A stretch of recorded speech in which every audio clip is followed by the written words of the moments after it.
So, if Duke Nukem and Lara Croft got together and had a baby, well, that kid would always be out of bubblegum. But besides that baby would also probably enjoy this interesting entry in the Duke Nukem series, Time to Kill, exclusively on the original PlayStation and released in 1998. All aboard! I'll blow you a new hole. But anyone raised on Duke Nukem 3D might be scratching their heads when playing this one for the first time. Which is true in my case, as this came to our underwater doorstep thanks to the awesome Dean in California. And thanks a lot, Dean. When I saw this in there, I was really excited to try this one out.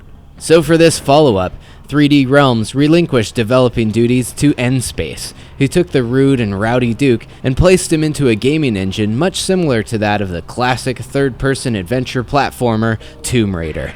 Time to sleep permanently. So instead of the frantic first-person run and gunning from its predecessor, Time to Kill slants more towards exploration and a bit of switch flipping along the way.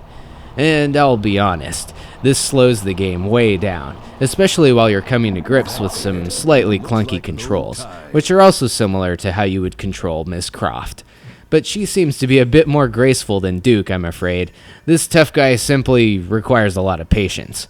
Or maybe just some motivation from strippers or something. So when you put this disc in, if you're expecting a direct sequel to Duke Nukem 3D, you might be a little disappointed at first. But if you can get used to the controls and don't mind the slower pace, this is still a quality adventure game.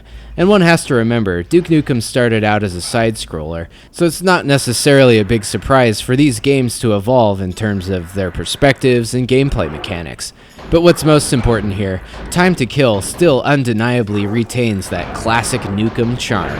The environments are still quite interactive, there's plenty of crazy weapons and gadgets to acquire, and good old Duke still delivers a slew of classic one-liners. I prefer a good cigar and a bad woman.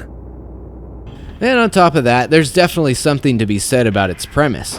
Finding Duke time traveling to different eras where those pesky space pigs are looking to change history in places like ancient Rome and the Wild West. And the levels are also quite large and deliver a very solid and satisfying single-player experience.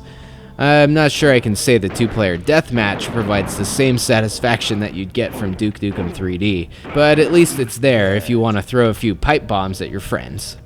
So overall, this is definitely worth a look for Duke fans, especially while waiting eagerly for his next game to come out. Whenever that happens.